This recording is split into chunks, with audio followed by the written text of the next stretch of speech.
আপনি কি বলেছিলেন? ভাইরা আমার, আজ খবরের বর্তমানে আপনাদের সামনে হাজির হয়েছি। আপনারা সব জানেন এবং বুঝেন আমরা জীবন দিয়ে চেষ্টা করছি, কিন্তু দুঃখের বিষয় আজ ঢাকা, চট্টগ্রাম, খুলনা, রাজশাহী, রংপুরে আমার ভারতটি রাজপথ রঞ্জিত হয়েছে। আজ বাংলার মানুষ মুক্তি চায়, বাংলার মানুষ তার অধিকার চায়। আমি প্রধানমন্ত্রীরা চাই না, আমরা দেশের মানুষের অধিকার চাই।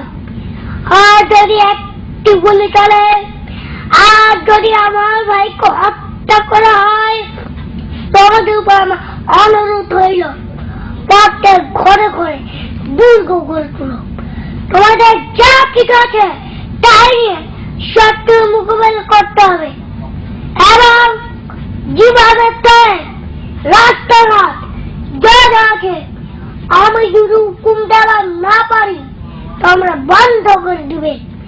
তোমরা আমার ভাই, তোমরা বেড়াতে থাকো, কেউ তোমাদের কিছু বলবে না, কিন্তু আমার বুকের উপর গুলি চালাবার চেষ্টা করো না। 7 কোটি মানুষকে দাবায় রাখতে পারবে না। আমরা যখন মরতে শিখেছি তখন কেউ আমাদের দাবাতে পারবে না। প্রত্যেক গ্রামে, প্রত্যেক মহল্লা আওয়ামী লীগের নেতৃত্বে সংগ্রাম প্রচার করতে হবে। মনে রাখবা, রক্ত যখন দিয়েছি আরো রক্ত দিব। এদেশের মানুষকে মুক্ত করে ছাড়বো ইনশাআল্লাহ। এবারে সংগ্রাম আমাদের মুক্তির সংগ্রাম, এবারে সংগ্রাম আমাদের স্বাধীনতার সংগ্রাম। জয় বঙ্গ। অনেক ধন্যবাদ।